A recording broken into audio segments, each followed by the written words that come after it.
इज्जत आबरू मालका हथ तेरे, पर्दा पोश है असां नंगियां दा,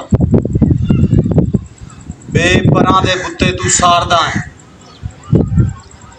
टोरा टोरदा है लूलिया लंगियां दा,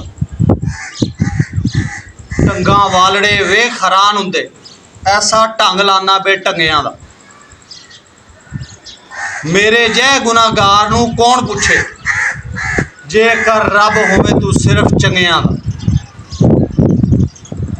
इज्जत जिल्लत मेरे सच्चे मौला दे हत्थ,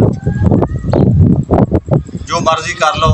जिन्होंने अल्लाह ने इज्जत देनी है ना, उन्होंने जिल्लत कोई नहीं दे सकता, तो जिन्होंने रब ने जिल्लत देनी है उन्होंने इज्जत कोई नहीं दे सकता। असी यह वीडियोज़ बनाने हैं, साडा ईमान है, क्योंकि अल्लाह ताला ने इज्जत देनी, उन्हें जिल्लत देनी है। बंदे इत्थे सोशल मीडिया उत्ते बड़ियां गल्लां करते हैं, इंज करो तो इंज हो जाना, फलाना करो तो इंज वीडियो वायरल होना। कोई कुछ नहीं हुंदा, कुछ भी नहीं हुंदा।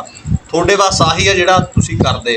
अच्छी गल करो, अगर अल्लाह ताला ने तुहानूं कोई इस तरह का मामला करना, तुहानूं इज्जत देनी है तो खुदा की जात ने देनी है, ना किसी को गया मिलनी है, ना कोई थोड़े इत्थे कोई ਇਹੋ ਜਿਹੇ काम करना, फलाना इंज करना, फलानी सैटिंग करना, फलानी इंज वीडियो बनाना, कुछ भी नहीं होना।